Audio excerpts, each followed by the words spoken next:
శంకర, హర హర శంకర. మన వేద భారత పరిక్రమ యాత్రలో బీహార్లో సీతామఢి ఉర్వశి కుండ అమ్మవారి ఇక్కడ జన్మస్థలం.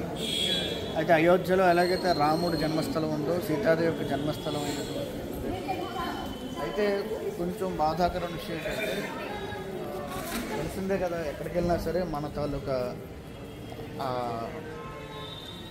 అయోధ్యలో ఇన్ని సంవత్సరాలకి ఇప్పటికీ ఆ వైభవం వచ్చింది.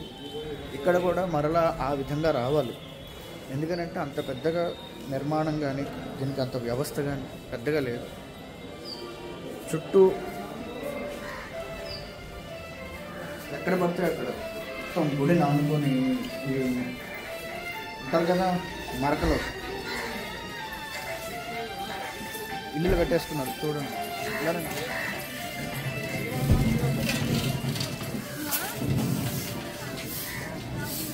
మీకు ఇక్కడ కనిపిస్తున్న ఇల్లులన్నీ కూడా కనీసం దానికి పెయింటింగ్ కానీ ప్లాస్టింగ్ కానీ లేకుండా కావాలని ఈ పవిత్రతను అంతా కూడా పాడు చేయడం కోసం.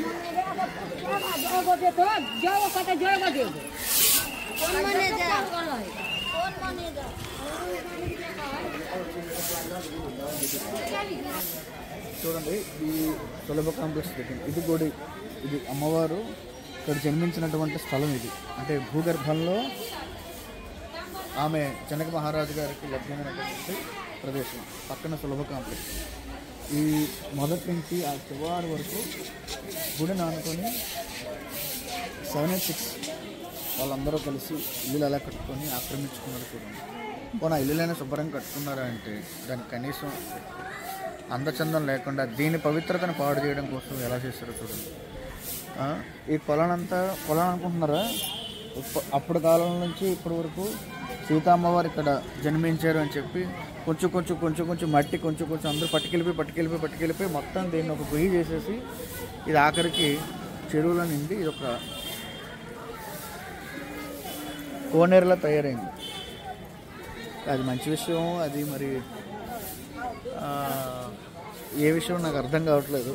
పట్టుకెళ్ళారని బాధపడాలో తెలియట్లేదు, లేదంటే అది పట్టుకెళ్ళడం వల్ల ఇలా తయారైందని హ్యాపీగా ఫీల్ అవ్వాలో తెలియట్లేదు. ఏదో ఒకటి అలా జరిగింది. కానీ ఇంతకన్నా వైభవం రావాలి. అసలు ఎవ్వరూ లేరు. చూసారు కదా, నేను ఇంకో 2-3 ఏదో సరదాగా మాట్లాడుకోవాల్సిన వాళ్ళు ఏదో చూసారు కదా, ఇలాంటి వాళ్ళు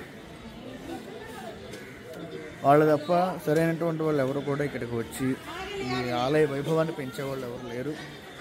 అంతటి చరిత్ర కలిగినటువంటి సీతారాములు జన్మస్థలం